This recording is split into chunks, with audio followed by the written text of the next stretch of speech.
Sherry, I am so excited you brought this up right as I have been introducing pyramids to y'all. I made a video the other day on how SA has a culture pyramid and how I'm building a pyramid on how the unwritten rules of work for people from low-income backgrounds influences more serious consequences in the workplace. And there is also a pyramid about white supremacy. And I've talked about that on here. My fellow pales, put your feet on the ground, stay grounded, inhale, exhale. This is not an attack on you. This is learning. Everything is cultural. Individuals influence their environments, and the environments influence individuals. That's just how we all behave. If you haven't seen any of my other videos yet, you might want to pause this one and go to my Culture Frameworks playlist and check out some of those first. But for the rest of my beloved nerds and activists, let's go. White supremacy is not just an individual act. It is a culture and a system. I say all the time, patriarchy isn't a gender, it's a system. It hurts women more than men, but it does hurt men too. White supremacy is toxic for all of us, but it especially harms people of color because it was designed a very long time ago to do so, and it still does. And as Sherry pointed out, it doesn't just start at the top of all the things that we think of as white supremacy. I used to think of white supremacy as wearing a pointy hat and a sheet. But I didn't realize all the other things I was doing that were laying the foundation for someone getting to the point of wearing a pointy hat and a sheet. So I know this is small and hard to see on a TikTok screen, so I'm going to call some out verbally here.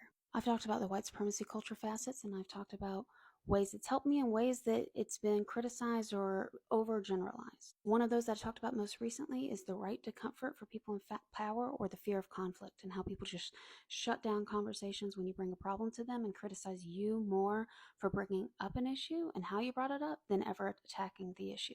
Things on this pyramid that are fall in that facet would be things like saying, get over slavery, or not all white people, or why can't people just get along, instead of answering the question. Or the two sides to every story. I've made a post about that on my blog that wasn't even specific to racism, on how I hate the middle ground thing, because that admits that, like, you know something's wrong. You know there are different perspectives. You know you both have learning to do if you know there's probably middle ground, but you're not doing it. You're just dismissing it because you're afraid of conflict, and maybe you're afraid of what you might learn. And that's coming from someone who's unlearned a lot and still has, I'm sure, a lot to go. And that's probably also why not challenging racist jokes is near the bottom of this pyramid, because that's also a fear of conflict. Now, up here higher on the pyramid, we have things like hiring discrimination, which I talk about a lot on here, and performance discrimination, promotion discrimination, etc. The glass cliff. One of the white supremacy culture facets we've talked about is perfectionism, and how there's this idea that you have to be perfect to be deserving of equal things, or to even be treated as a human being, and how this is disproportionately applied to people of color.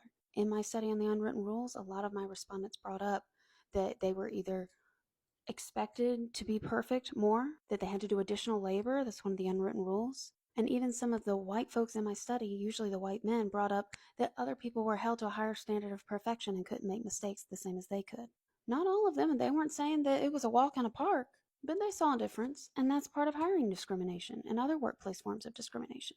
Now, a lot of white folks don't like stuff like this. I grew up like y'all, because we say that it assumes that we're all bad people. This is the difference between what a culture is and a person. It doesn't mean you're inherently bad, but it probably does mean that a lot of these are full of unwritten rules that you perceive as normal, because you've been raised to be conditioned to think a lot of this is normal. I'll call myself out on this.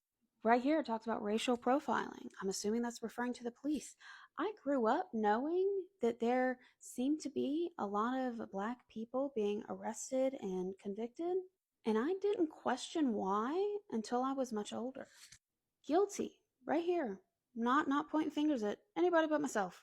Because it was so normal and so widespread that it wasn't until I was in my 20s that I was like, wait, what's going on?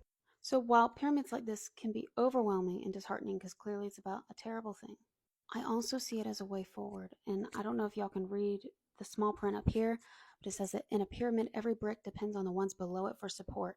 If the bricks at the bottom are removed, the whole structure comes tumbling down.